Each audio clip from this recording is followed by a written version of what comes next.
Okay. Part The one. drama began short. Oh my gosh. Okay. Oh my gosh. Okay, here we go. I'm nervous. I'm scared. Okay. Okay, here we go. The drama began shortly after the Frederick Police Department received a call from Nicole Atkinson, the best friend of Shannon Watts. She had arranged to drive Shannon into town that same day for a pregnancy checkup, but there was no answer when she knocked at the door, nor any response to her text messages or phone calls. After noticing her shoes were still at the front door, she became concerned and called 911. Nicole? Yes. Okay, what's going on? So my friend, we were out of town for a business trip this weekend. All right. And I dropped her off at 2 o'clock this morning. She's 15 weeks pregnant. Oh she no. wasn't feeling well. And she had a doctor's appointment this morning at 9, and I told her to let me know if she needed me to take her. She's got 2 little girls. I've called, I've texted. Her car's in the garage. Her shoes she wears every single day are by the front door.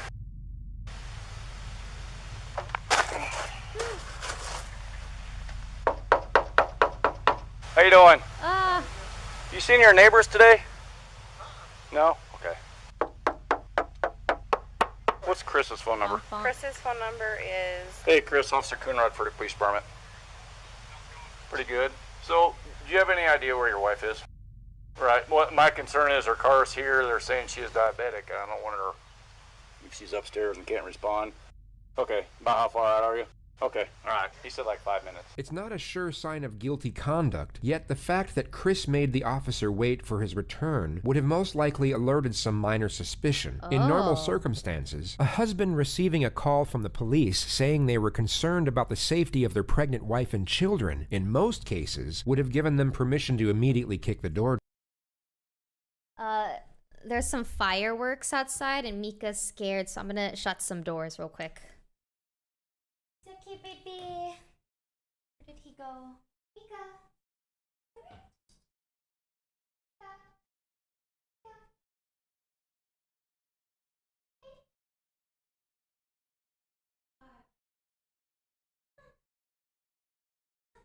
It's okay. It's okay. I know it's loud. I shut these doors.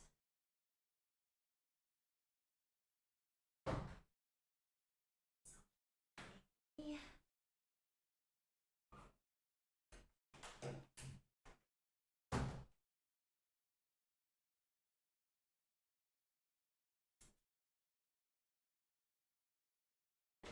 Oops. Okay.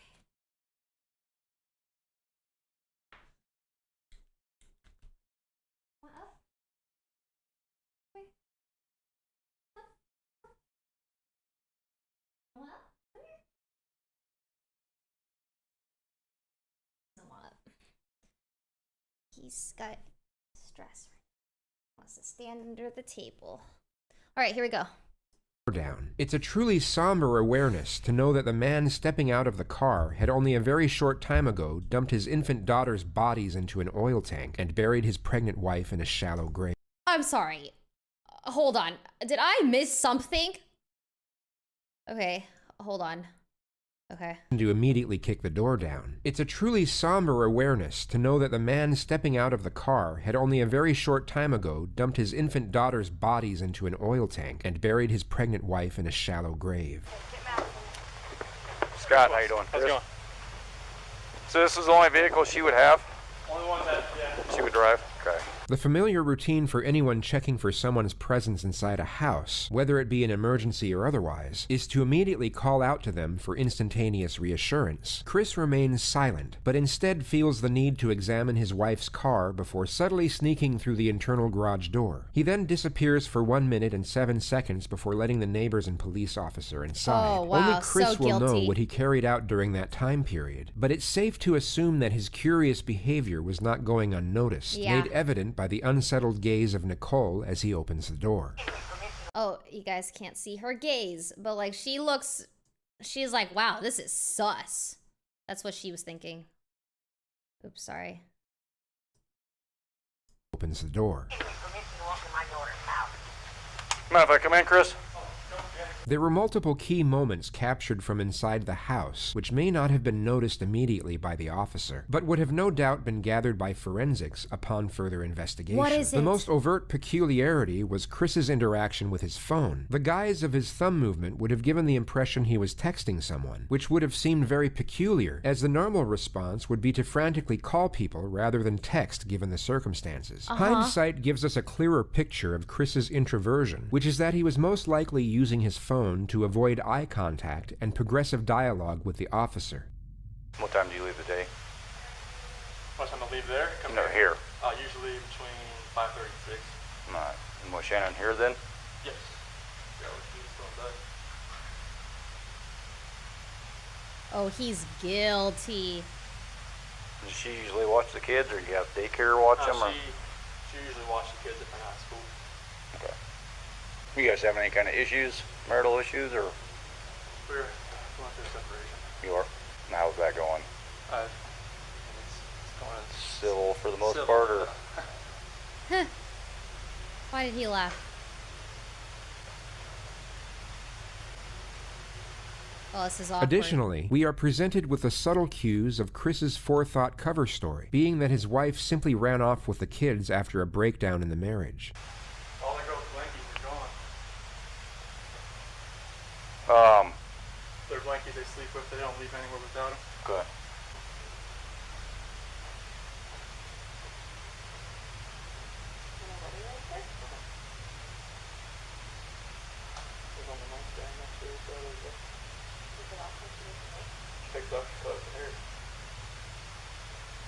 The rest of Chris's conduct could be analyzed and dissected in various ways, and it would be easy to pick at certain oddities in body language and link them with signs of guilt. Yet, without the hindsight we have now, his behavior could just as easily be linked with an innocent man who is understandably concerned and frantic over the disappearance of his family. His very conservant neighbor, however, had the perceptual advantage of knowing Chris on a semi-personal level, and could analyze his kinesics in a far more accurate manner than the police officer. You just want to go talk to him? I'm going to get his info real quick. Oh, he says he's not acting right at all. Not at all.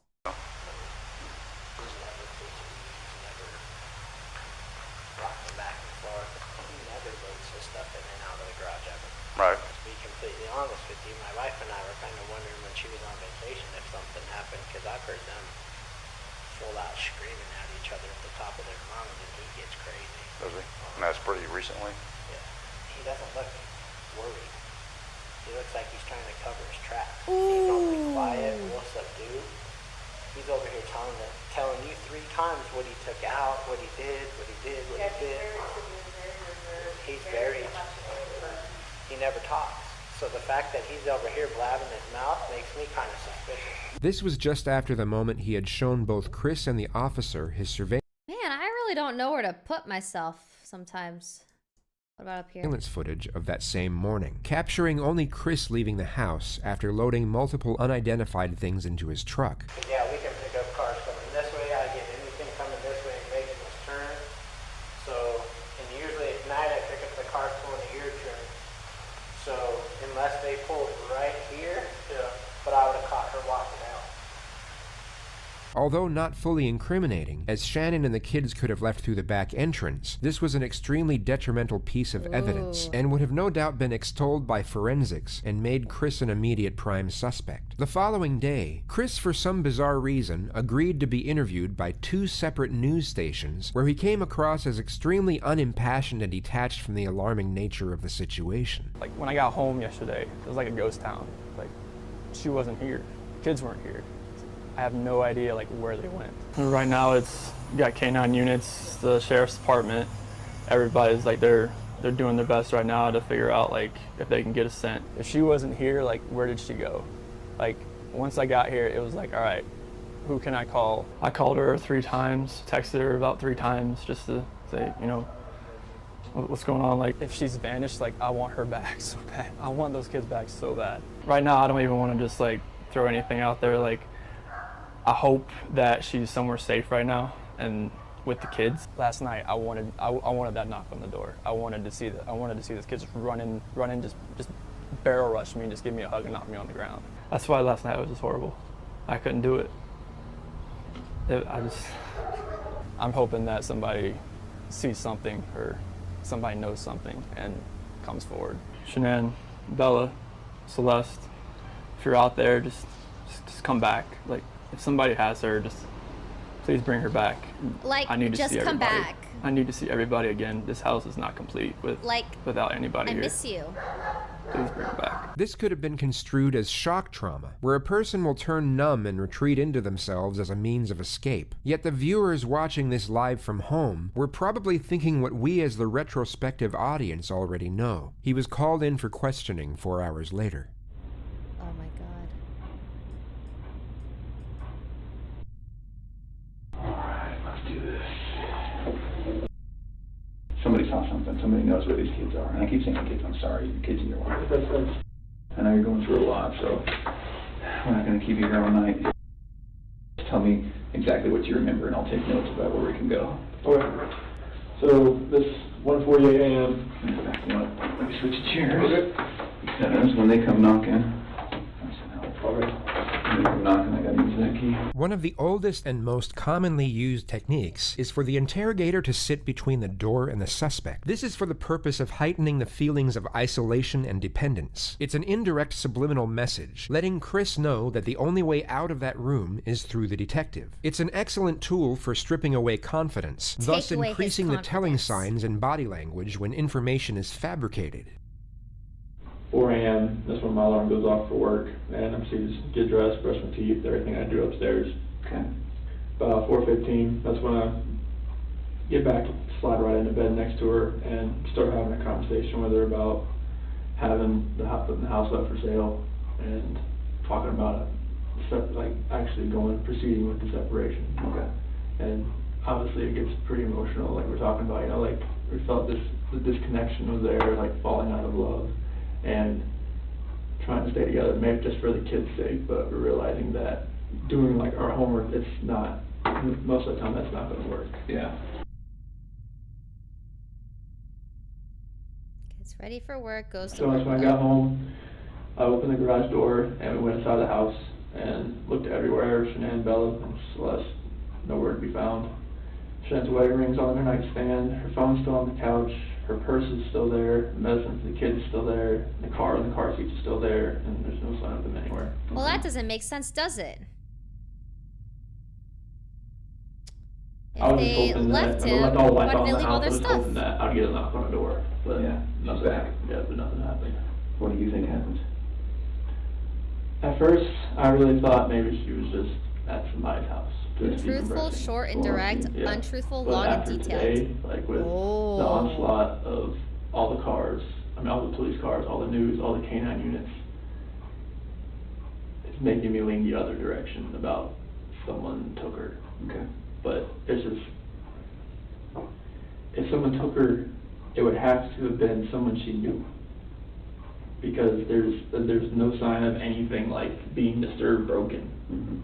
But like, that's the way I'm leaning now. At first I thought for real she was just decompressing somewhere. I thought she was safe. Mm-hmm. Even though everything in the house was left there. But now it's just, after the day with the news crews and everything, it feels more the other direction. And it's freaking me out. Discussing Shannon's friend circle, work life, phone history, computer history. On that night, I told her, early that morning, I told her like, the disconnection, it's there, like, it's not going away. Like, the connection we had in the beginning, Mm-hmm. it's not there anymore. It's like, I don't feel like the love we have is there anymore. Okay. So you killed her. And it's just like, I don't feel like, if we want to stay together for the kids, I'm not sure if that's going to work. Mm-hmm. Like, bringing That's another, what you told her? yes. Okay. Like, having another baby and bringing us into this relationship, do you think this is going to work Mm-hmm. with us being together? Or separation, I think, is going to be the best possible route for us. And that's when, like, all the crying and everything proceeded. And it was very hard just to talk about that. Mm-hmm. But I needed to do it face to face. Okay. And I needed to see her face, like, while I did it. He's saying like a lot because he's nervous. Whatever, I needed to be I face to think. face and be able to see her and know that she was gonna be at least reciprocating back to me. Oh, what did she say? She said that it was, she wanted to kind of work on it, Mm-hmm. but if that's the way I was feeling, then she respects that. Okay. 1 p.m. I'm now on my way home to check on my family. Is that just because you're worried based on the conversation with Nicole? Had the police contact you by then? No. Okay. Yeah. So I arrived, sorry, go ahead. But Nicole said she was probably gonna call the cops. Okay. All right. Now, His so it wife, sounds like Nicole's pretty worried. Mhm. two More worried kids, than and me. one unborn So child. once she couldn't get anything out of her and nothing was going on in the house, I was like, all right, I gotta go home. The sharp and sudden change of angle from baseline questioning to direct confrontation would normally make an innocent person refute or at least challenge the statement. There would also be a brief pause, as they would need time to process the allegation due to its perplexity. A guilty individual would already be in a defensive state of mind and would normally True. respond in a hastily modus. Instead of refuting the remark, they would accept it, but try and explain its actuality in a defensive manner. But it sounds like Nicole was more worried. Yeah, because like most of if she doesn't text me, like I understand that. Okay. Like sometimes that happens. Okay. But for her not to get back to her Okay. direct sales group, Okay. that was very unorthodox. Okay. So then they're at home. Police officers there. Mm-hmm. Then walk me through that. So as we go through the house, Do we're all you immediately go through the house? I open the garage door and I just go into the house. I'm looking, like I just go in the garage door and I'm looking. Is the police officer saying, "Hey, let me talk to you for a minute"? No. No. Okay. No. What's the vibe like? I go up there, shake his hand, but I'm like opening the garage door at the same time. Okay. And then I go through, and then they're waiting at the front door. I go in, open that up, and then they come in. Oh, so they didn't go in the garage door with you? Okay. Well, they went in the garage. They didn't come in the way I did. All right. So then. Because he shut the door behind everybody him. goes in. I think that was at 4 o'clock. That's when because the officer had went over to the neighbor's house to see if he saw anything, and Whose idea was that? I think it was the officer because Okay. he just went over there. And then that's when the Oh, neighbor God. called him back over to show him he had some stuff from the other night. Okay. Just show him like whatever he had that put motion on it. Okay. 4 p.m. Police check neighbor security footage and question them as well. Okay. Have we talked about that? Is that where we're okay? That's where we're at. Anything else about that? No, I mean, it just shows Nicole dropping her off, but her not walking up, and it shows me loading my truck up at the time that I told you I left. Okay. Can we talk about something that's kind of hard to talk about? So when I work investigations like this, I have to keep an open mind on everything. Oh? Okay. And part of keeping an open mind is listening to you talk about your wife and your marriage. Mm-hmm. The day she goes missing is the day that you guys have marital discord. Okay? So you can understand what I'm thinking about you. Yeah. What do you think about that? My light is too bright. Makes me sick to my stomach, honestly. Like, I know, like, I've talked to a few of my friends, it's like, this does not look good on you. I'm like, I know. So much better. It's like, if people knew that we were having marital issues, they're gonna look at me, especially with the way everything looks. And it honestly just makes me Yeah, it sick looks to my bad stomach, for because you. This is something that I would never do. Ever. I know, like, you have to look at every vantage point. This is something I would never do to my kids or my wife. At all. Oh, God.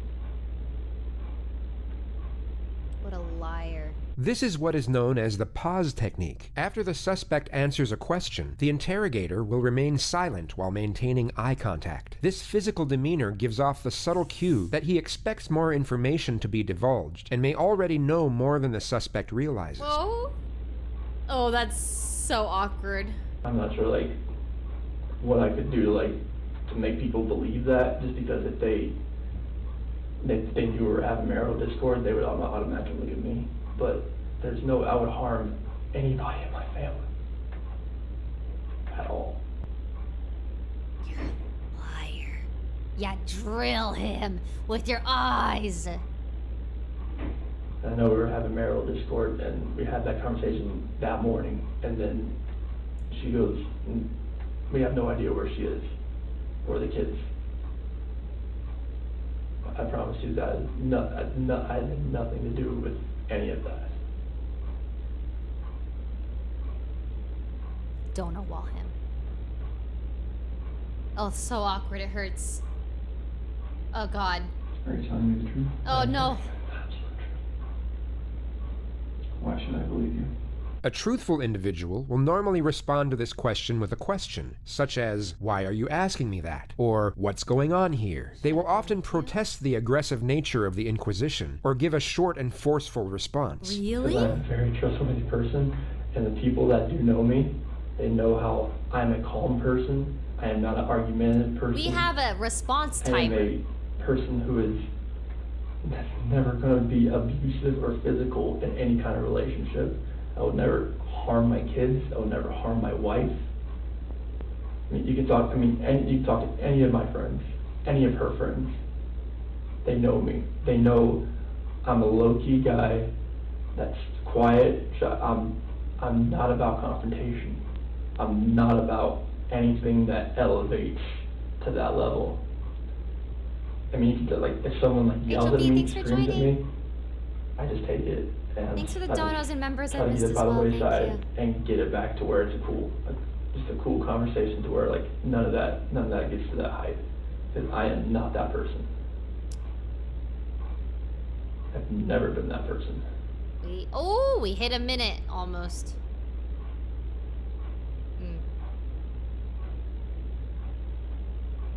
Well, that's awkward. Passive disapproval. Would you take a polygraph? Sure. What's a polygraph? Let's take a little break. I'm going to come back in here because I have a lot more questions for you. How you feeling? Looking at that picture, What's the picture?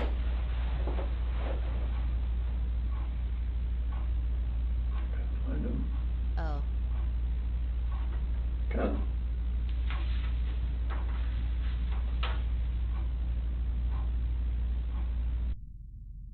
Celeste, she's rampage.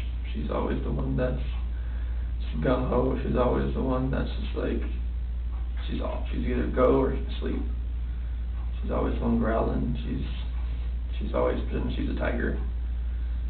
Bella, she's the calm, the mothering Oh, one. live She's text the us, one that's gotcha. always, you okay? You okay? You fine? Okay. She's just the sweetest little girl. She's the one that favors me more, and Celeste is the one that favors Shanann more. It's sickening.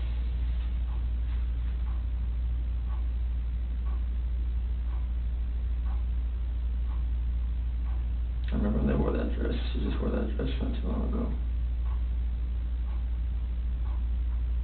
And unbuttoned the back of it so I could get her pajamas on. She's like, no, Daddy, button. I got button. I'm done in love with those spaghetti strap dresses. She likes long dresses. She was a girly girl. She was the girly girl. Oh my god. Was. Where's part 2? Where's part 2? Kate, Chris Watts, part 2. Captions are on.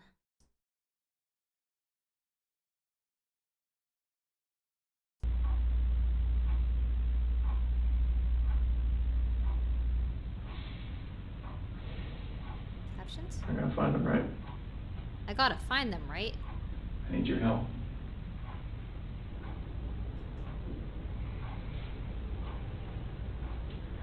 When 2P. we find the guy who took him,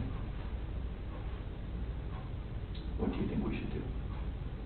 Oh. This is what is known as a behavior-provoking question. An innocent person will usually give what is known as a draconian response. They will immediately respond with the harshest sentence possible for the crime they are falsely being accused of committing. A deceptive individual will often give an equivocating response. This means that they will fragmentize and divert from the question to a certain degree, as a means to avoid responding to the query in its entirety. They're gonna come home safe, correct? When you find the guy. When we find the guy, they're gonna come home. Oh, not safe. Life in prison would be that's what I would think with 2 kids that are involved. He's seeking What approval. if you hurt them? Yeah, what if you hurt them?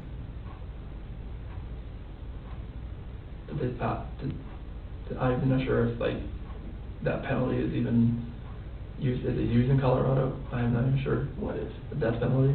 Okay.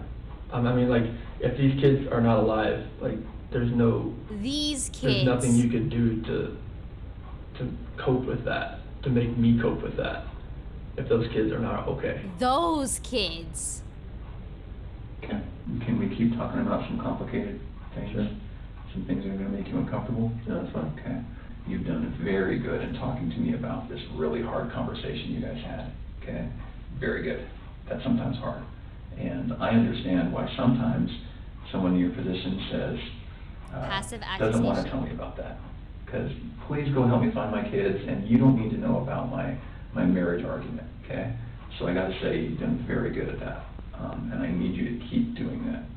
So I need to ask you about your marriage and infidelity. Okay. Okay, tell me about it. I have never cheated on my wife.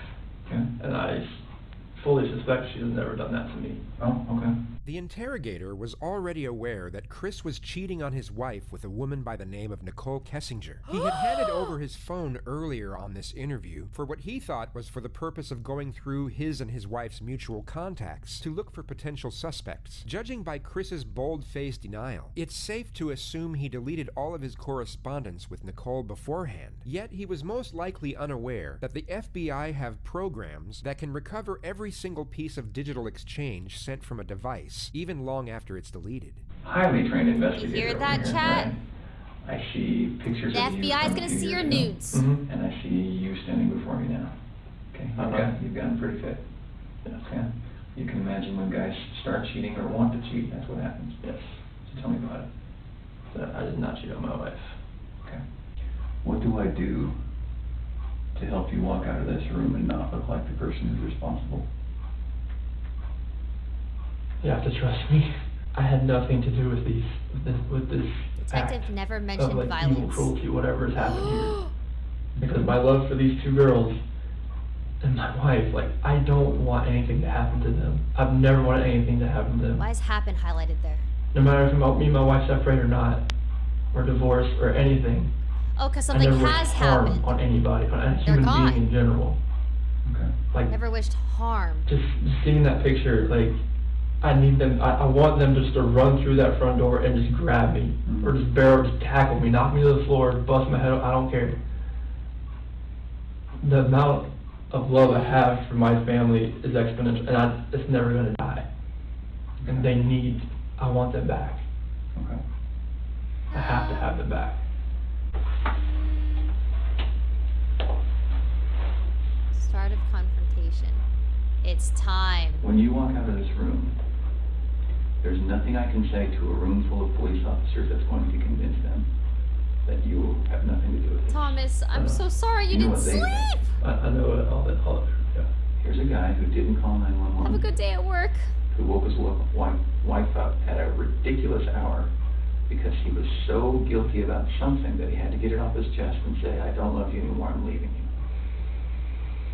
That didn't go well. Okay, so what happened? She told me she wanted me to wake her up before I left. That's why I didn't just wake her up, like, just to tell her this. Like, I woke her up. That's what she wanted to do, and we talked. Like, usually at 4 a.m. I wake up, I go down and work out. This day, I wanted to talk to her about this. And on this day, she died. How convenient. Pause technique. Detective fixed his gaze on photo. That's crazy. I love these girls. I love these girls so much. And this picture right here, Celeste and Bella, those are my life. I helped make those kids. I helped There's make nothing those kids. in my life that means more to me than these kids. Nothing. Kids, that's your life. Minus That's your one. lifeline. For sure. That's everything. Like, you make kids, they come first before anything. Kids, spouse, family. That's what it's always been. Minus 10. For sure. Nothing you've told me tonight makes sense. Ooh. Nothing you've told me tonight feels like the truth. Can we start over? Sure. End of confrontation. Tonight's been pretty intense, I can imagine. Where's How the are you doing? timer? I've slept like 2 hours last night, Steve, so welcome I'm back. like running on empty right And now. Roseanne, but, thank you. I can see it. So why don't I do this? I'm sure you don't mind if we take a break for the night. And I'm sure that you are feeling some of the pressure from me. Okay? I'm going to commit to you that we're not going to stop working until we find them. Okay. Okay? Ooh. And I want to commit to you that there is going to come a time when you're going to feel this pressure from other people. I'm not the only one who thinks that there's a possibility you have something to do with this. Like another FBI agent, like pressure, or like just like Everyone. okay. Everyone, Okay. he said. The interrogator is clearly receptive to Chris's anxiety and endeavors to amplify this emotion before ending the interview. He wants to inflate Chris's apprehension as much as possible for the looming polygraph test that approaches the following day. Tonight when you go home, one of two things is going to happen. You're going to pass out because you're so tired, okay? And that's probably not going to be what happens. Your head's going to go race, okay? So tonight when you lay down and your head starts racing, there's going to be things that come to your mind, okay? This always happens, always. It's very natural. You're going to say, I wonder why he asked me that, okay? You're going to say, screw him, how dare he accuse me, okay? You're going to say, I wonder if they thought of this, okay? And then you're going to say, I probably should have told him something, or this, or that, okay? Those are the most common things. When those thoughts come to your head, I want you to call me. And those are beautiful kids. Those kids have a good dad, and I know it. I should see the picture. It's on my phone. Yeah. It's a better one, but it's just. I'm sorry too. But it's... Huh? Those kids have a good dad. The following discourse from the officer could be construed as the reframing technique, where an interrogator will try and shift the suspect's view of themselves from negative to positive, as a means to lightening the iniquity of their crimes and increasing the chances of a confession. However, this is more likely what is known as passive accusation, where the interrogator is almost certain of the suspect's guilt and indirectly accuses, and in some manner, indignifies the suspect. This is made evident by the high praises the officer gives to Chris for extremely trivial deeds. A lot of dads don't get second pairs of clothes and cook eggs and give them snacks at night, you know. A lot of men, that's woman's work, right? I like to get involved. But you're not that kind of guy, okay? So can we say that tomorrow at 11 o'clock, Okay. we can do a polygraph? Here. Here. I appreciate you coming in tonight. Mm-hmm. All right, give me a few minutes. This is Tammy. Did you meet Tammy yesterday? No, Okay. the only one. This is Tammy. Hi, Chris. How are you? Sit on this? Yep, I know.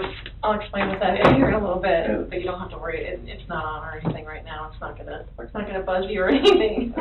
Obviously, you're probably nervous about taking today's test. Honestly, I would think something is wrong with you if you weren't nervous about coming in here to take a polygraph. Even if people are like, I don't have anything to hide, it is nerve-wracking. And I have taken tons of polygraphs, obviously, in my training. I went to 10 weeks for training. I've been a polygrapher about. My cam. Maybe over here it's safe. Sorry, I was trying to move my cam and I missed this. Honestly, I would think something is wrong with you if you weren't nervous about coming in here to take a polygraph. Even if people are like, I don't have anything to hide, it is nerve-wracking. And I have taken tons of polygraphs, obviously, in my training. I went to 10 weeks for training. I've been a polygrapher for about 5 years. I went to the best school in the country. Best So schooling? I want you to have confidence in the fact that if you had nothing to do with this disappearance, like, we're going to find that out today. If you had nothing to do with I have the best this. training that they offer in the United States. We use the most validated testing. Best training, best The way I'm procedure. going to ask you the questions. Oh, so he's probably believe shaking me, in if you his have nothing to do with boots. this, I will be able to show them that today. This is psychological pressure disguised as reassurance. Yeah. It's not a routine procedure during the pre-test phase of a polygraph Amazing. exam, yet this technique will be used when the suspect's guilt is almost conclusive. Polygraphs are not a foolproof system, and they can be beaten, but with a heightened state of anxiety, it becomes considerably more challenging and unlikely. On this occasion, the polygrapher distinctly applies this technique for maximal effect. There's actually only 2 ways you can fail a polygraph, okay? The first way would be if you fail to follow my instructions. I'm going to give you a lot of instructions today about how to sit still, how to answer questions, things like that. So if you fail to follow those instructions, you will not pass today's test, okay? The second way would be if you choose to I'm lie nervous to me. for So, him. you know, if you did have something to do with their disappearance, it would be really stupid for you to come in and take a polygraph today. Oh my Right? god. Like, it would be really dumb. Like, you should not be here right now sitting in this chair if you had anything to do with Shanann and the girl's disappearance, okay? Polygrapher then establishes the Well, yeah, examinee's everything entire flourished from history? there. Like in 2011, I proposed to her over in Ocean Isle Beach. And she was just sitting there crying with a little eviction notice, and she recorded it. It was an amazing day just to see that. And then Celeste, I was there, like, she had a midwife for this one. So, like, they actually had me, like, you can stand here and, like, you know, catch her, and, like, but Celeste came out, like, so fast that, like, I barely had a chance to go like this, and they moved me out of the way because she just, like, came out. The polygrapher will also obtain the examinee's version of the facts regarding the specific issues under investigation. Like, I was just hoping that I would get that knock on the door, or a phone call, or a text. I mean, her phone, they have her phone, like, hopefully maybe it's a number I don't know. Hopefully it's, like, you know, like a burner phone, or some kind of, like, phone she bought, and she could just text me and call me, like, hey, I'm okay. Something. Or just get a knock on the door, and then the kids just run in. I miss, like, the kids, like, sitting at the dinner table and, like, having to tell them to eat their dinner, and, like, I miss them throwing their chicken nuggets at me. Like, I just want to find them. I want them to come home safe, like, wherever they are. I hope they are safe. And I really hope they can just come home. It makes me feel like, all right, maybe somebody has her that's not keeping her safe, or something terrible has happened. Huh. And that's the nightmare. And what would that terrible thing be? That somebody hurt them. Chris recounts a brief summary of the events and states multiple vague possibilities for his family's disappearance. The polygrapher then starts to elect specific timelines for Chris to give his account on. You said the next thing you know is her getting into bed with you, is that right? I felt her get into bed. We didn't say anything because I just kind of felt it. Okay. Do you know if she was on her phone, or, like, how any of that works? I don't think she was on her phone. Was she mad at all? I mean, crying like she was, crying like I was. I mean, yeah, she was upset, but I mean, it comes with that kind of conversation. In the next moments, you will see another subterfuge of psychological pressure, this time disguised as routine questioning procedure. It's a vastly open-ended question relevant to the crimes under suspicion. These types of questions are common knowledge and easily clarified by the innocent, while the guilty will in most cases have severe difficulty in responding. And I know It's it's time. totally awful to think about, but what are ways, because I need to make sure that you know what I'm talking about, what are ways that you can make someone disappear? Oh. I mean, like, if you're talking about, like, what I've seen, like, on the movies, or, like, how people, if you read about other people, I mean, you hire somebody. Like a hitman? Yeah, Yeah. I'm just being honest. Nope, that's Oh what I my want. God. I want you to go through all of these He's scenarios in your freaking head, out. because I want you to know for sure what I'm talking about when I say that, you know, asking you if you physically caused her disappearance. Okay, like you would hire somebody, or you have somebody you know that would do it. I mean, it's like, it's hard. It's And a hard I know question. this, and I know this stuff. It's a hard It's not question to hard. I answer. can think of a Right. trillion ways to get rid of Because, someone. it had nothing to do with this disappearance, but Right. like, I don't even want to think about like, if you're asking me like how I would do it, like I No, don't know. anyone, like Anyone do how it. would Oh my God, he's anyone cause someone freaking else's out. disappearance? He's mean, you would- freaking out. I said like, You could cause someone's disappearance by murdering them. Would Yes. you agree with that? yes, So what different physical ways could you cause someone's disappearance through murder? You could stab someone, stab right? someone, shoot someone, hit them with Caution one not object. to mention actual causes of death. Um, Wife strangulation, daughter smothered. so there, use a weapon like gun or a knife. I mean, His voice is cracking so much. you could. Say it. Say it. You could smother someone, Oh shit, he said it. Uh-huh. What else? strangle someone. You, hang oh someone, my yeah, you God. can- Oh my all that God. kind of things. I mean, it's hard to even think about that kind of stuff right now. Mhm. So you could strangle someone, you could drown someone, Yeah. Yeah, see? shock someone to death. You could burn someone alive. What other ways can you think of? As far as like lure them into a trap, I guess. What do you mean? What? Like, like have somebody waiting like around the corner and like, Sure. Following answers: hit by a car, kidnapped, locked in a room, poisoned, beaten into a coma. They're in a coma. Sure. Wow. So if I ask you that question on the test, Chris, are you gonna have any issue with that? About you Like- physically like causing going through every someone's single one of disappearance? those. Yeah, like that would be a way Okay. you could cause someone's disappearance. Okay. No, I can definitely I can pass. I mean, Or you could murder them, you could kidnap them, you could take them to another country, you could, bury them in your backyard, Yeah. you could do a million things There's a ton of as far things.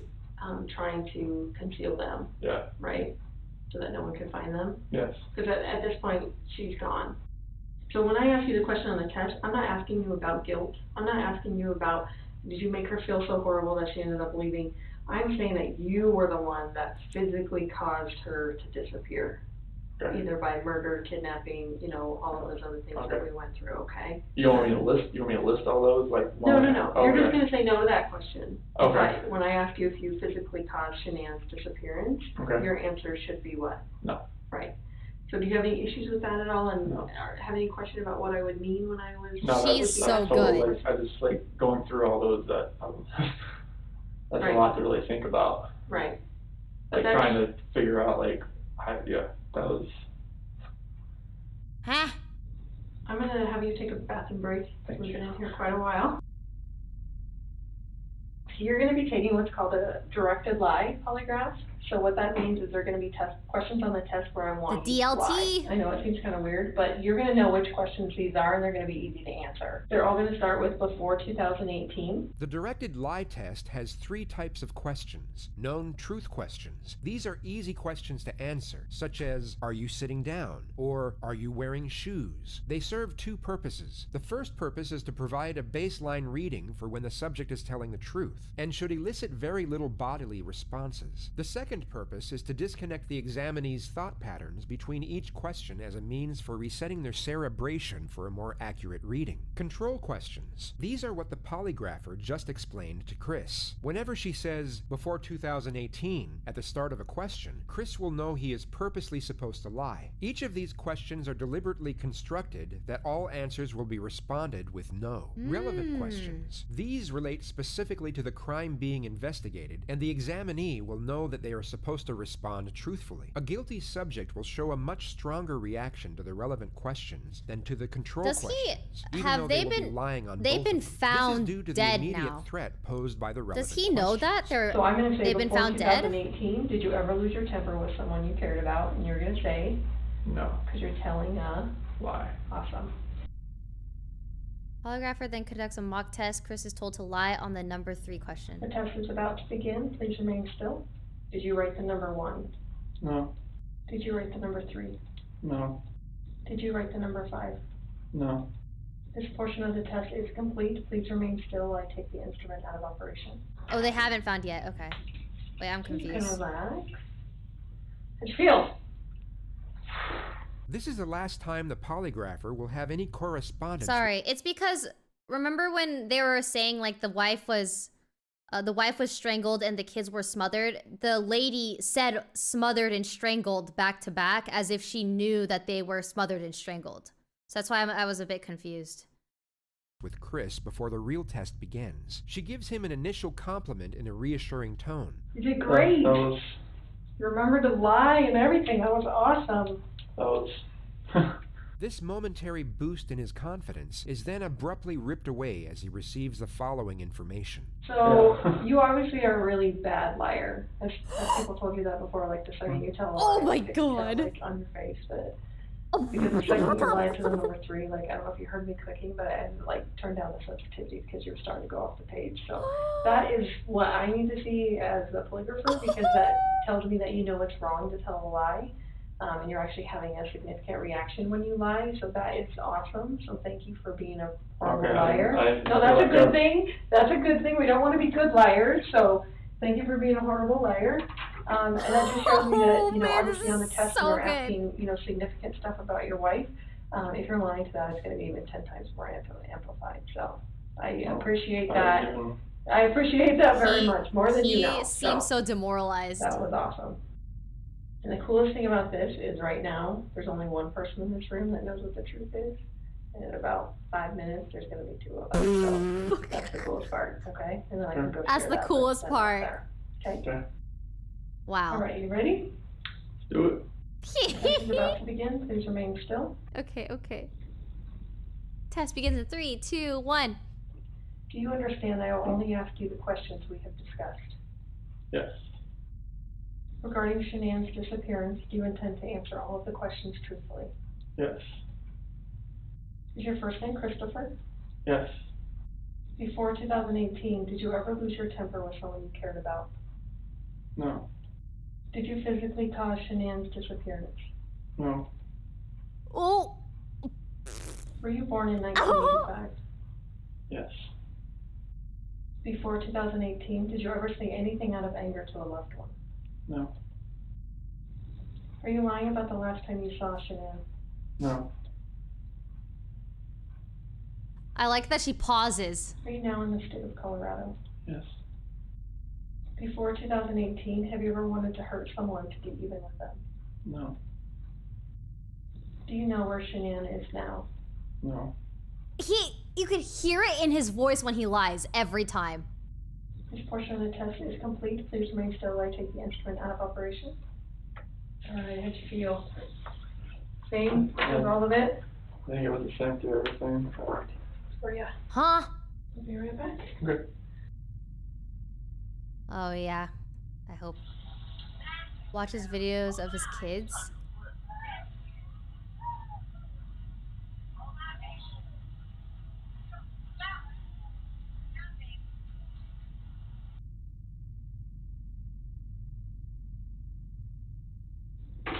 Wait, that's so weird. Oh my gosh, I didn't forget part of it, didn't I? Spill the tea, sis. What's the verdict?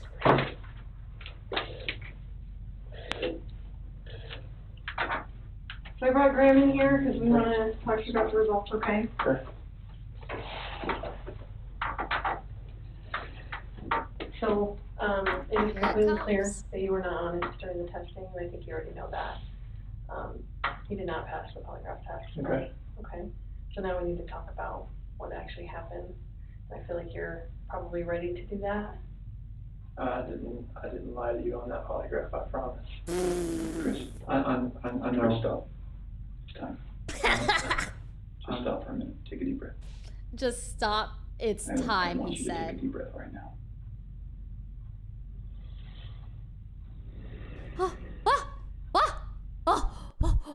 Okay, hold on. Part 3! The confession! Where is it? Where is it? Where is it? Where is it? Where is it? Where is it? Where is it? Where is it? Where is it? Where is it? Where? Part 3, the confession. It's time.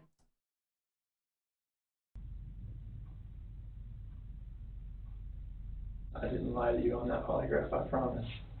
Chris, I Chris, know. stop. It's time. Just stop for a minute. Take a deep breath. I want you to take a deep breath right now.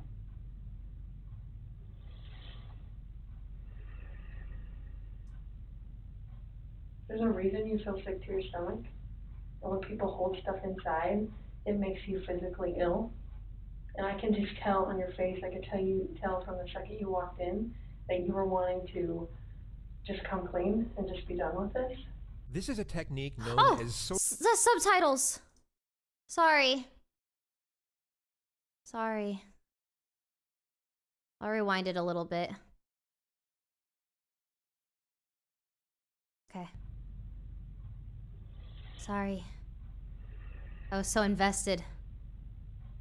There's a reason you feel sick to your stomach. And when people hold stuff inside, it makes you physically ill. And I can just tell on your face, I could tell from the second you walked in that you were wanting to just come clean and just be done with this.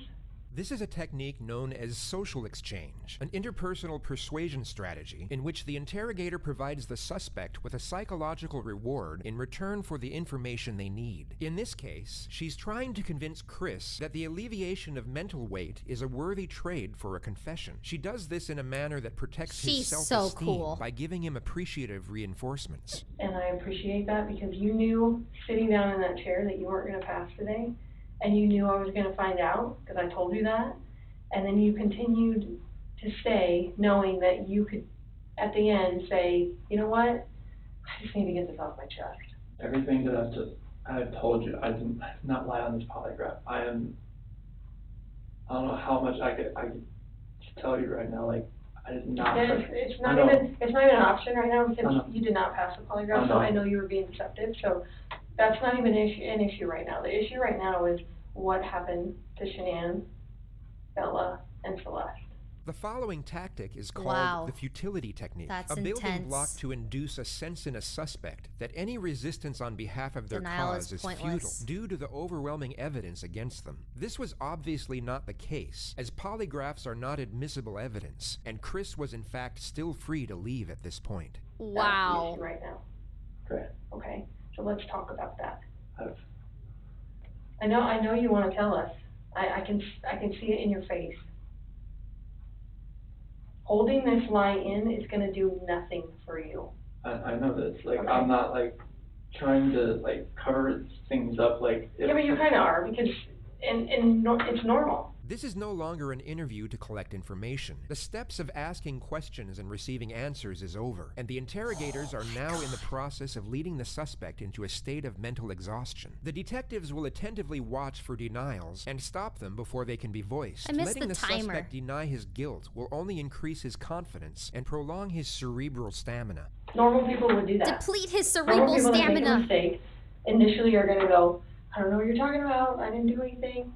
That's normal. I would expect that. That's a natural reaction that someone's going to initially lie about something like that and then eventually tell the truth. So this is your eventually telling the truth. Wow. She's so far ahead. This is where the rubber meets the road, Chris. Like, don't let this continue any longer, please. Wow. I'm not trying to make anything continue. Like, I want them back home, like... But you know they're not coming back home. You know that. I don't know in the back of my head. I hope they come back home. But you know they're not. Chris, Tammy and I are confused, okay? And here's what we're confused about. Tell him. I told you that we've done some work overnight. Yeah. I told you that we've got a lot of leads, okay? That wasn't a lie. We know a lot more than we think. Dossier technique? The dossier technique is a variant of the futility technique. The only difference being that the detectives are far more cryptic and often deceptive about the evidence they have. This will hint at things in a vague manner for the purpose of escalating a suspect's uncertainty. Yeah. Where are they? I don't know where they're at. Oh my god, they both are doing the pause technique at the same time! I do not know where they are at. If I could have my babies back home right now, I would. I want them back. I want everybody back. That is the God's honest truth. Although the detectives want to intensify Chris's psychological He stress regrets levels, killing they do them. not That's want why him to he's become saying that. reactively agitated, as this could lead him to objecting and resisting every step of the way, and the interrogation will never get off the ground. It also significantly increases the chances of him requesting legal counsel and ending the interrogation outright. This elicits the interrogator to change approach and utilize what is known as the ego-up technique, Oh where my the detective God. will build on the self-respect of the suspect Ego through up. positive reinforcement. It is very surprising to me, and it warms my heart that you're the type of dad who can pack a bag in the morning, and you know just what to put in there, and you know just what to put in there as a backup in case they have an accident, okay? You know what the clothes to put in there, you know what they have for breakfast, you know what they have for a snack, and a dinner, and a nighttime snack. You can tell me the book you read to your daughters, okay? I know you love them, but you aren't here today lying about something else. So we need to talk about that, okay? About your daughter. I know. First breakthrough. Very good. I saw her, took my breath away, and I never thought in a million years that could happen. I know. I never felt that way about anybody in my lifetime. Mm-hmm. I'm not proud of it. She accused me of it. I denied it. I cheated on her, and I feel horrible for it. Like, she was pregnant, and it was, I don't want to, I didn't hurt her. You're doing a good job. This is the Chris that I knew would come out today. This is the Chris who tells the truth because you're a truth teller. I don't think this girl did anything to hurt anybody. When you leave her out of it, Okay. get back to your wife and your daughters. Okay. Where are they? That I do not know. That was what I was holding back. Like, I didn't know, like, what I did. I know. Chris, in the interview today, you weren't asked about infidelity. You were asked about I was Oh, holding back from this last is night. intense. that's When you why talk- you failed today. That's not how that works. Here's the challenge that we have. Oh my god. We knew about Nikki, and so we didn't need to ask you about her in the Oh polygraph. my We just didn't god. need to, because we knew, okay? And so, that's why we didn't ask you, because we already knew the answer, okay? We're very, very worried about your daughters and your wife. I am too. This should have been the happiest time of your marriage, okay? You and Shanann, this should have been the happiest time. She's making a little money, she's making good money. You're making great money, you both have a job, you have beautiful kids, you have a beautiful house, you're in Colorado, clean air, good people, okay? And on top of that, you look pretty good now. You're pretty fit, okay? This should have been a time in your marriage where you guys were happy and thriving and productive, okay? And I believe that Shanann's the reason none of that happened. This is called the how and why solution, a technique that allows the suspect to admit a lesser act and blame the victims, while at the same Happy birthday, time Michael. minimizing the crime and Thanks for motivations joining. of his actions. Happy birthday. I believe that she's a controlling person. Maybe doesn't listen to you as much as she should. Ugh. I think that she can do whatever she wants and you can't. Okay? I think if you were to go to a restaurant, she would order whatever the hell she wants. And as soon as you order a nice steak, she says, whoa, buddy. That's because you're a good person. And I think that she started on the path to leave the marriage. Okay? It's ironic that we're talking about you and Nikki. I think that she was the one who started on that path first. What? What do you think about that? I wouldn't have thought about Okay. The other thing I think is interesting is, even though she is that type of person that's controlling, doesn't listen, does what she wants, is walking away from her kids, here you are defending her. Because to your core, you want to take care of the people you love. Okay. And that's the reason why What? we want to give you an opportunity today to just help us find them. These people are on another level. Chris, right now your dad's outside. He flew across the country to help you. Okay. You're lying to him.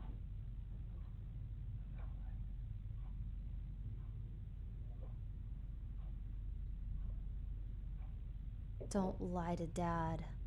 You're lied to everyone you talk to. Oh And they all my bought it. gosh, this is so. Will you please help us find your babies? it. I want to find them. I've told you over and over, I want to find them. He's cracking. Can you understand that some of this just doesn't make sense to us? How is it possible that a woman and 2 kids are just completely gone off the face of the earth? I promise you, I have Your I have promises nothing on my mean hands. I did nothing to those kids or her to make Those them vanish. kids. As the interrogation goes on, the constant and relentless psychological pressure essentially puts Chris at the edge of his ability to function cognitively. It's a slow and methodical process of breaking down his resistance while maintaining a balance of pugnacious and reassuring psychological techniques. Wow. I just find it hard to hear you talk about just having this emotional, conversation with Shanann, and you're bawling and crying together, and you have not shed one tear in 2 days that you've been here. Oh, Not one. true. And I totally understand that because I don't get it. These are your baby girls, and you have not shed one tear Not a single over them drop. not being around. Chris, I I don't- lose my 4-year-old I in the store for 10 seconds and I start to go panic. Panic. I have not seen any of that from you at all. Help me understand that. I love those girls. I would never do any just because I haven't shed a tear. You get Yeah, realize. no, that's weird. Is that weird? Don't look Sniffles into that on like cue. I don't love my Well, kids. I tell love me, my wife. explain to me. You're crying with your wife that you're leaving her, Yeah. but you don't cry that your 2 little baby I'm girls are hoping they're missing? still around somewhere. I'm hoping they're still somewhere. In the next moments, you will see step 7 of the Reed interrogation technique 7? known as the alternative question, where the suspect is given an alternative and far more morally acceptable choice for what happened. How do they have these Did steps Shanann do something memorized? to them? No, I don't know. I'm serious. I have no clue. No, you would have known because they didn't leave the house. Like, Did Shanann do something to them, and then did you feel like you had to do something to Shanann? They were at the house when I left. They were there. They weren't there. They didn't leave. They vanished. They were The there. only That guy's like, oh, she's doing way step they 7 left right now. is in your truck. Did Shanann do something? Something happened in the house that you know about. We know that something happened to all 3 of them. But I want to know, did something happen to these baby girls first that you had to take into your own hands and deal with? You had to clean it up for Shanann. Chris, you gotta tell us. There's something that happened to these baby girls. Look at them. I know. Before you came in, I was watching videos. We have no doubt you love these girls with all of your heart. I have no doubt. But we make mistakes.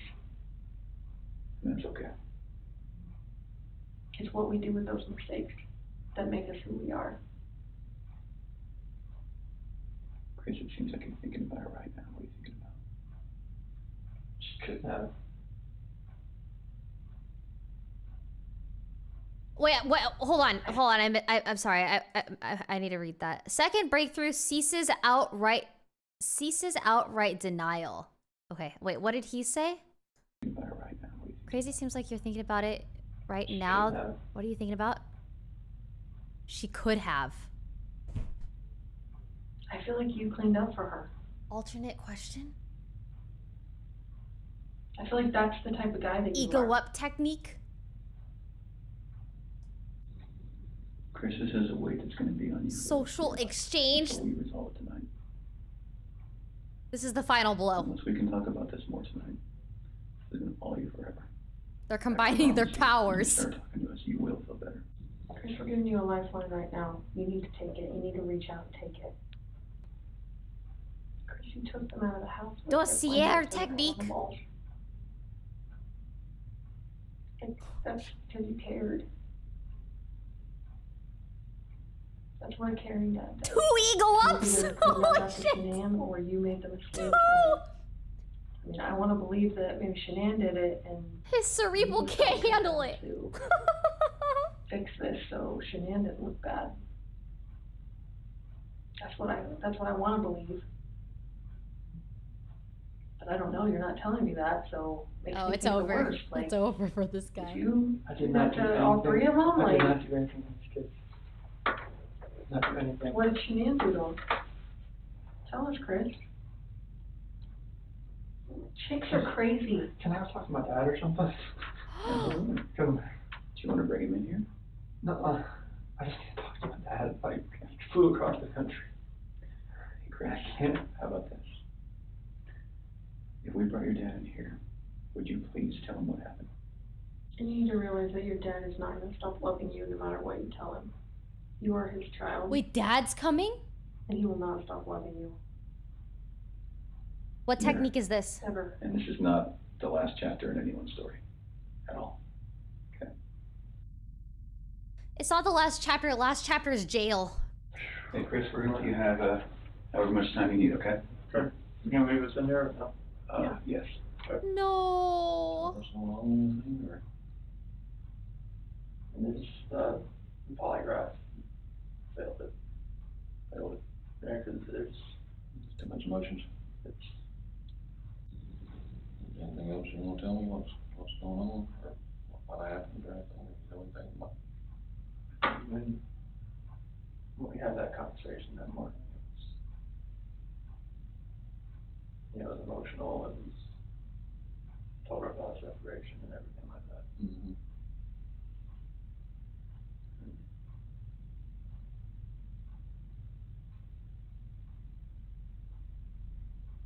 What happened after that?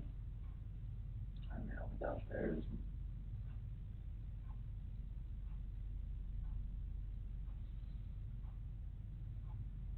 I want to protect her.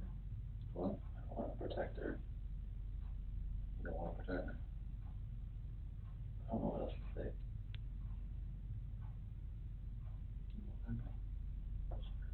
Huh? She hurt him? Huh? And What now? I doubt about her. You hurt her? A pareidola technique, hearing what he wants to hear.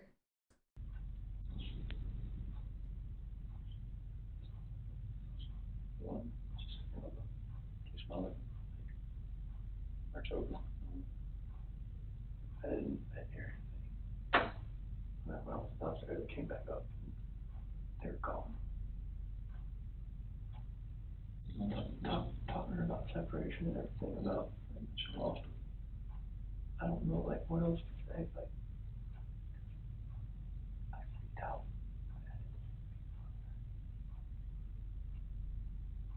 Those are my kids. I heard like a little commotion upstairs, but I didn't think anything of it. Mm-hmm. Oh, Dad. And then you went back upstairs and she was. There, I could see, like, she was on top. Choking her, or did she kill him? They're blue. Both of them. Yeah. She choked both of them to death. I freaked out when she hit me.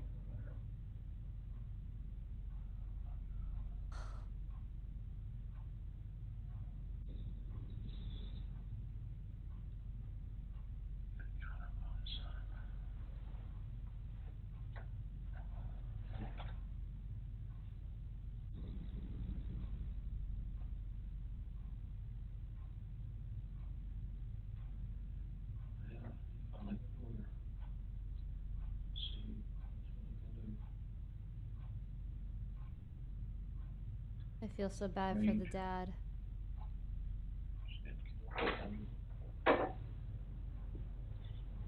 What's that? Less than 10 seconds after the mention of the word lawyer, the detectives re-enter the room and immediately reinforce Chris with non-verbal empathic communication. They immediately divert Chris's attention from the well-informed advice of his father to their own appreciative reception of his contemporary admittance. Wow. You okay? Dude. They are good. Less than 10 seconds they go in to distract them from that thought.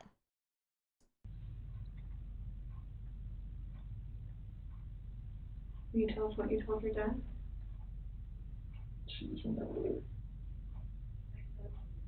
top of her. Freaked out. I ran in there and got on top of her. What'd you do? Blue. That was my babies. Those are my kids. What happened? I was looking at her.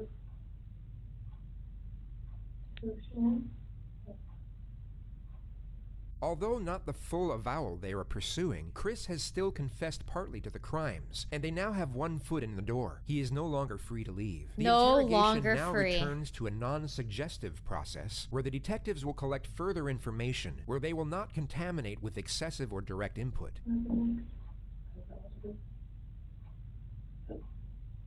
have no idea what's going on. I'm shaking. Both my kids are blue and they're gone. I feel horrible for what I did. I don't know what to do. Really now. It's the hard part. All you have left is to tell us where they're at. You have to get them out of the cold. At that first location I went to that day. I don't know what to do. I know. I didn't know what to fucking do. Like, none of this made sense. Why would she hurt my fucking girls? I'm sorry. I know. I know you are. I know you came in today to do the right thing. Where'd you put them? Take them out there. In the truck. Did Shanann fight back at all? You did that? The rage that I had after seeing that, not much. I didn't know what else to do. I know, so tell me what you did. I know. I didn't know what else to do. I was so scared. I know. It's like, my wife just did this, and I just did that. What do I do? Right. You were in a tough spot. I mean, what can you do, right? Sometimes your body just kind of takes over and...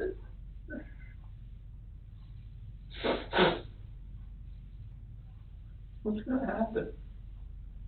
We're gonna help them get out of there. Chris, I know they're gone, but they're still your babies, and you're still their dad. And you don't want them out there. I don't want them out And you don't want someone else to find them out there. You don't, I promise you. You give us a second so we can kind of get some things arranged. You do that? What the fuck is this?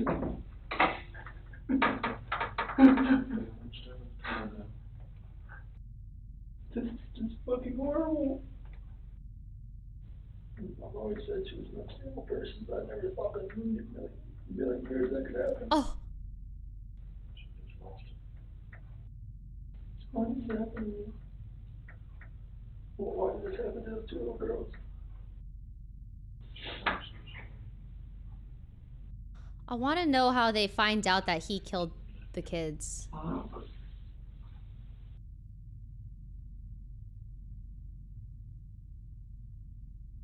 Wow, how long were they in there for? This ain't gonna be on the news anytime soon, as far as No, not tonight.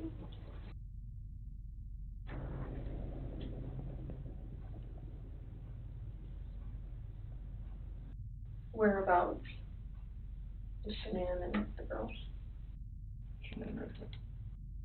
The S for Shanann, okay. Bad liar, yeah. Mm-hmm. But like, Denise? they need like proof, So how did you dig this out? like How did you evidence, get under dirt? right? How did you take that? So a shovel in the truck, still is that? So it sounds like, I mean, it feels like to me, now we know pretty well how to go get them. Is there anything else we need to know?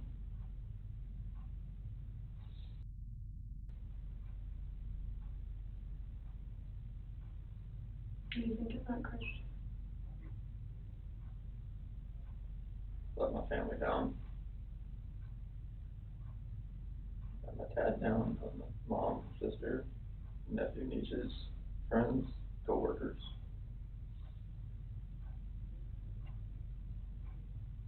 Can I ask you another tough question? What about Put daughters? it all on the table. When you see Shanann choking, strangling Celeste, and you get her off of Celeste. Did you think about calling an ambulance? Come. I see you laying there blue and limp. Mm-hmm. I mean, I've never seen something like that in my life. I mean, she just like laid over, like nothing she wasn't moving at all, no gasp of breath. Ugh. She was totally just blue. After the baseline information of Chris's version of events is gathered, he is now locked into an alibi and timeline of affairs that forensics will subsequently examine and dissect in ways so they can use it against him. The tone of the interrogation then reverts back from information gathering to a confrontational nature. So Chris, doing this job for a long time. I know. I know a lot about I can't believe it's 10 p.m. psychology and as far as like what people are thinking. Most parents will never even want to fathom that their kid is dead. Even if their kid's stiff, blue in bed, I mean stiff like been dead all night, they still call an ambulance to see if someone can revive their child. Mm-hmm. And when the ambulance gets there and they're like, gosh, their kid's been dead all night, like there's nothing we can do. And the parents are like, why are you not doing something? What are you talking about? So that's what we're used to. So that's why I want you to explain to me like what was going on in your head and The rage I felt for what she did, it just took over. I would hate for Shanann to get a bad rap if she didn't have anything to do with it. You know, it's not fair. I know. It's not fair. There is no technical term for this approach, yet it's a clear attempt by the detective to interconnect to the suspect's sense of morality, which is always under the assumption that they have any. What? She invented a new technique. We need to stop the bad stuff. That's how advanced she is. So you want to tell us the truth? That is true. So you're good with the public knowing that Shanann killed her daughters? I did not hurt these girls. Are you okay with the public knowing that Shanann? Yes, because I did not hurt these girls. Chris, I'm not sure what to do. Oh my god. Are you sure Shanann didn't catch you in Celeste? No, my God, no. Don't get mad, but what it looks like is that you found a new life, and the only way to get that new life was to get rid of the old life. Oh my gosh. And I think that you killed these girls before their mom came home. Chris pleaded guilty to these exact allegations 2 months later? And then killed Shanann.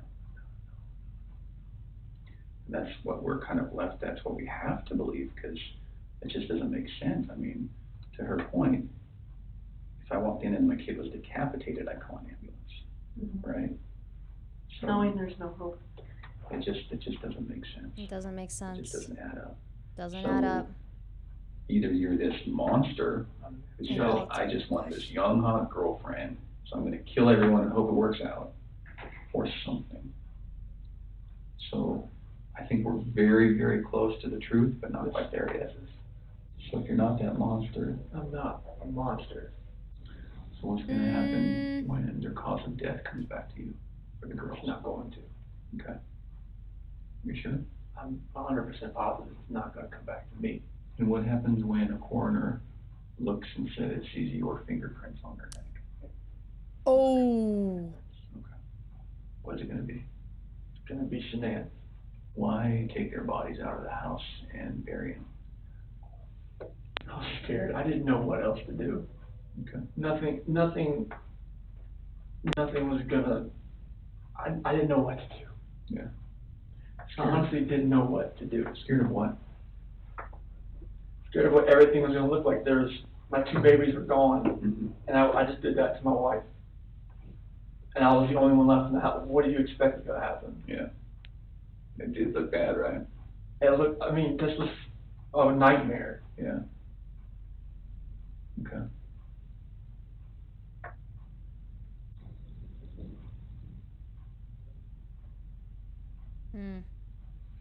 Yesterday when you were talking, and again, this is before we kind of got to this moment today, you mentioned that we were talking, you said, I don't know where they are, and then you said something along the lines of, whatever happened to them is act of pure evil. What does that mean? Is this the evil that I saw when I walked behind Shanann and she was on top of CC? And then I felt evil for what I did to Shanann. Okay.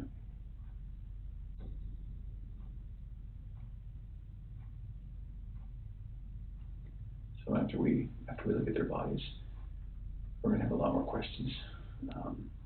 Things are gonna be different then. Oh my god, it's almost done. But if you're willing, we'd love to talk to you then too. Now that we know what we know, we're going to, I need to check that you don't have any weapons on you or anything like that. Do you have any weapons on you? Okay. We'll do that. We'll go to the bathroom. I'm not gonna go in the stall with you, but I'm gonna go with you. And then we'll come right back here and we'll make a decision about how the rest of the night goes. Oh All right, my so gosh. you might stand it up so I can check.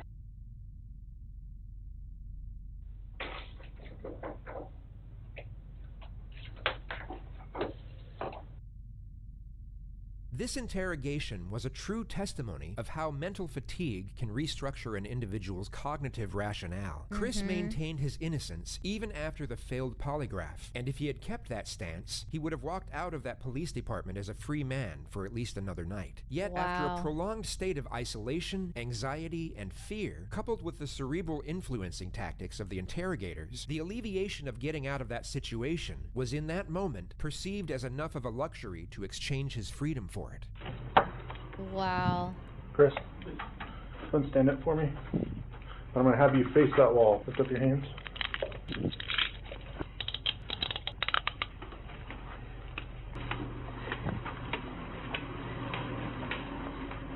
Oh.